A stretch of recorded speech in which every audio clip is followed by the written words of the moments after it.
नारद संचार आर्थिक समाचार के इस ताज़ा अंक में हमारे दर्शकों का स्वागत है। आज हम अपने दर्शकों को रिजर्व बैंक के गवर्नर डॉक्टर शक्तिकांत दास ने जो मौद्रिक नीति समिति के बाद जो वक्तव्य दिया है उसकी हम जानकारी देंगे। 3 से 5 अगस्त 2022 के बीच रिजर्व बैंक की मौद्रिक नीति समिति की बैठक हुई, जिसमें रिजर्व बैंक की जो मौद्रिक नीति है उसकी समीक्षा की गई और समीक्षा के बाद उसमें निर्णय लिए गए। हालांकि सबसे पहले रिजर्व बैंक गवर्नर ने स्वतंत्रता के जो 75 वर्ष पूरे होने जा रहे हैं और जिस साल को अमृत महोत्सव के रूप में मनाया जा रहा है उसको लेकर देशवासियों को बधाई दी।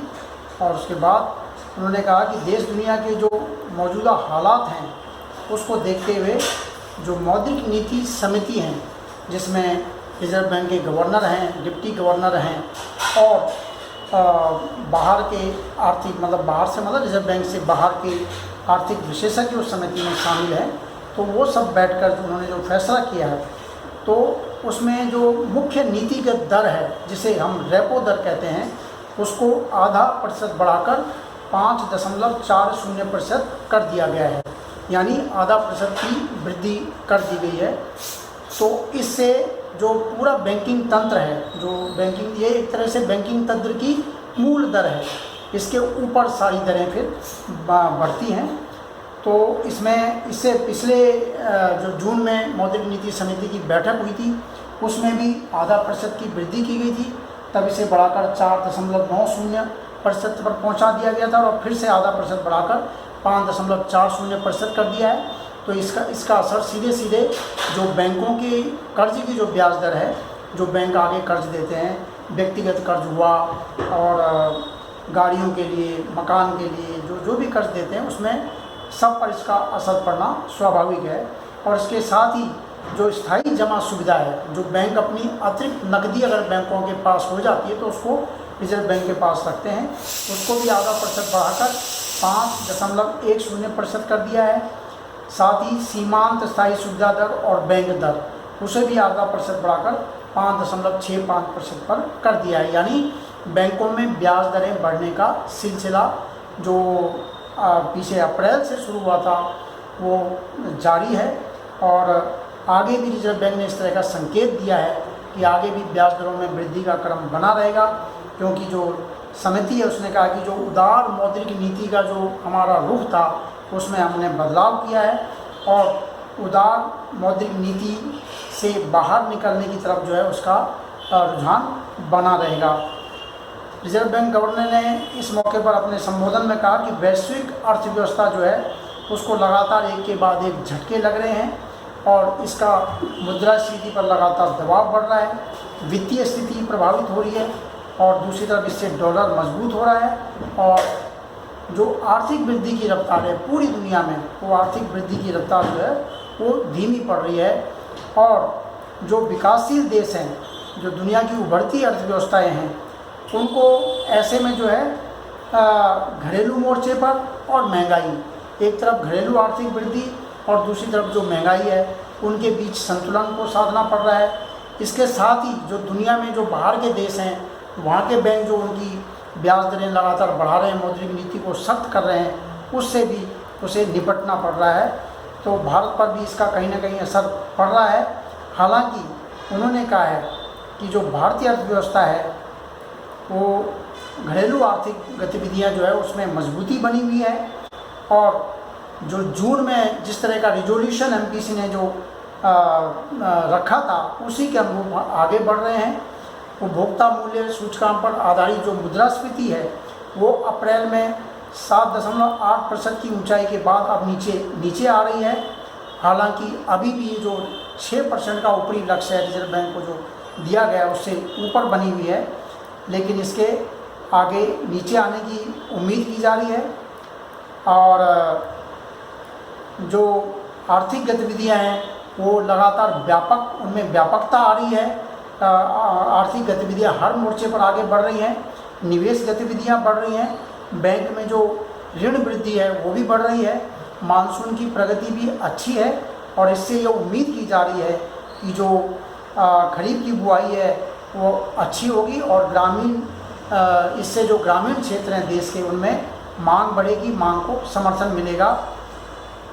लेकिन इस बात को ध्यान में रखना पड़ेगा कि जो घरेलू अर्थव्यवस्था के सामने वैश्विक ताकतों से जो चुनौती मिल रही है, लगातार जो वैश्विक उठापटक जो हो रही है उसका भी उसे सामना करना पड़ेगा। तो इन तमाम चीज़ों को देखते हुए जो यूक्रेन और रूस के बीच में लड़ाई चल रही है, अभी ताइवान और चीन के बीच में भी तनाव बढ़ा है, तो इससे तमाम जो दुनिया में महंगाई का स्तर ऊंचा हुआ है उसका असर भारत पर भी पड़ रहा है। तो महंगाई का आंकड़ा लगातार बढ़ रहा है, उस आंकड़े को कंट्रोल करने के लिए रिजर्व बैंक ब्याज दरें बढ़ा रहा है और ब्याज दरें बढ़ने के साथ आर्थिक वृद्धि को भी वो समर्थन देने की पूरे प्रयास कर रहा है। और इस स्थिति में रिजर्व बैंक ने कहा है कि जो जीडीपी भारत की जो हमारी वास्तविक सकल घरेलू उत्पाद की जो वृद्धि का अनुमान जो 7.2% हमने रखा है इस वित्त वर्ष में, वही अनुमान रखा गया है। यानी 2022-23 में आर्थिक वृद्धि 7.2% रहेगी।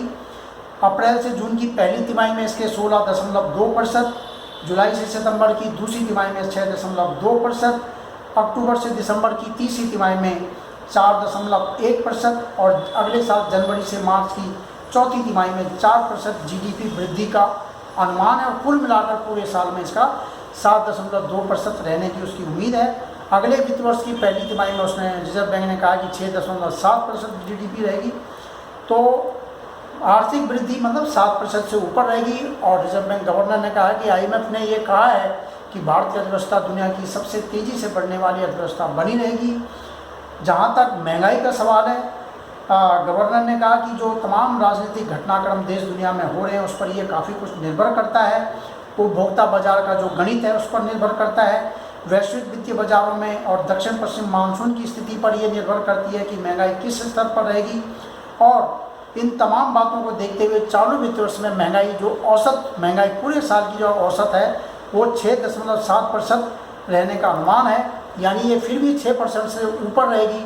और यही वजह है कि रिजर्व बैंक ब्याज दरों में वृद्धि का सिलसिला बनाए हुए हैं ताकि जो मांग का जोर है उसको थोड़ा कम किया जा सके। ये माना जाता है कि मांग ज़्यादा होती है तो महंगाई बढ़ती है, तो मांग को कंट्रोल करने के लिए ब्याज दरें बढ़ाई जा रही हैं। ब्याज दरें बढ़ने से मांग पर थोड़ा असर पड़ेगा। हालांकि इसके साथ ही हमें जो आर्थिक वृद्धि है, जो देश में कल कारखाने जो गतिविधियाँ हैं उनमें ज़्यादा कमी नहीं आनी चाहिए। अगर उसमें ज़्यादा कमी आएगी तो उसका सकल अर्थव्यवस्था पर, रोज़गार के मोर्चे पर और तमाम स्तर पर उसका जो है असर दिखाई देगा। तो महंगाई को धीरे धीरे रिजर्व बैंक जो है नियंत्रण में लाना चाहता है। रुपए में गिरावट के बारे में उन्होंने कहा है कि रुपए में गिरावट अमेरिकी डॉलर में मजबूती आ रही है उसकी वजह से ज़्यादा आई है, ना कि भारतीय अर्थव्यवस्था में गिरावट आ रही है या इस वजह से रुपया नहीं गिर रहा है। रुपया इसलिए गिर रहा है कि अमेरिकी डॉलर ज़्यादा मजबूत हो रहा है। तो डॉलर की वो बढ़ाने के लिए डॉलर में देश में डॉलर की प्रभाव बढ़े उसके लिए रिजर्व बैंक ने उस कदम भी उठाए हैं। और विदेशी विनिमय बाजार में जो गतिविधियां चलाते हैं उसके लिए स्टैंड अलोन प्राइमरी डीलर्स को उनकी जो उनको विदेशी विनिमय बाजार में गतिविधियां करने के लिए उनकी सुविधाओं की पेशकश के लिए अनुमति दे दी है। जैसा कि वर्तमान में पहली श्रेणी के अधिकृत डीलरों को दी गई है वो उन्हें भी दी गई है। इसके साथ ही रिजर्व बैंक गवर्नर ने कहा कि भारत बिल पेमेंट सिस्टम अब विदेशों से आने वाले बिल भुगतान को भी स्वीकार करेगा। जो प्रवासी भारतीय विदेशों में रह रहे हैं वो देश के अंदर अपने उनके परिवारों के जो बिल हैं उनको जो है भुगतान अगर वो वहाँ से करते हैं तो वो भारत बिल पेमेंट सिस्टम के जरिए कर सकते हैं। इससे उनको जो है काफ़ी सुविधा होगी।